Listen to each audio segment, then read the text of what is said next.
Hi, this is Meteorologist Steve Pellettiere, and I'm the Weatherman. Thanks for checking into the WeathermanPod.com on your Sunday. It's the 16th day of the month of November, 2025, and we've got winds starting to kick up across the Northeast. Of course, that's going to cause some delays in arrivals and departures in and around the New York, Philadelphia, Baltimore area because of those strong gusty winds. Similar situation up and around the Boston area, but look for a gradual clearing trend as the day wears on. We'll get into mostly sunny skies, but wind advisories are in effect for many places across the Mid-Atlantic and Northeast because of those west winds at 15 to 20 that could gust up to 45 miles per hour.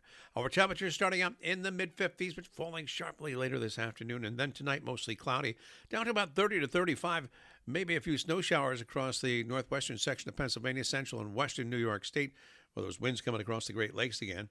Then mostly sunny on Monday. Monday's highs up to 47. Mostly clear at night, down near 30. Tuesday, sunshine in the middle to upper 40s, near 50. There could be a little rain on Tuesday night, but it looks like a clearing trend. Then sunshine near 50 on Wednesday. Thursday, also partly sunny, 52. Next chance of some rain probably either Thursday night or Friday of this week.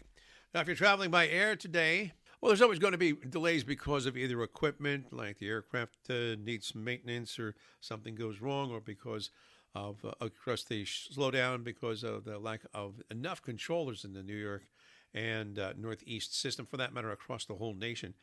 But as far as the weather is concerned, when the weather causes a problem, along with those other things, you really have some significant delays and also some problems. So we're looking at areas of snow showers across from just around Erie, Pennsylvania, up through the Buffalo area. Could be some heavy snows in those places. So traveling into there and into Toronto, could be some extensive delays. Also extensive delays up in Albany and Syracuse and further north up in Messina. Less of delays because of the weather, because of snow up and around the Boston area, but just basically because of clouds and some rain. But those strong gusty northwest winds going to cause quite a bit of delays at Newark, probably 1 to 2 hour delays because of winds and the runways that they use.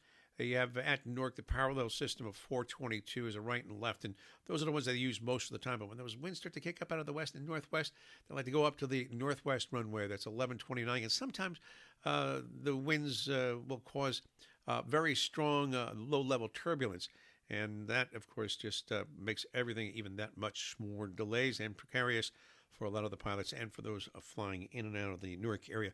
JFK, lots of runways there, so they really have a good way of taking care of all that problems, but they also have a good west-northwest runway there.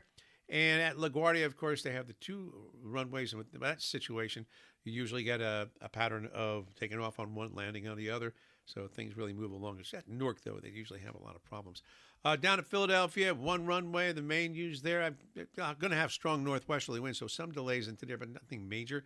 Baltimore and D.C. as you get further south, it's not going to be as bad, but those strong winds across the Great Lakes and across New York State are going to cause quite a bit of havoc.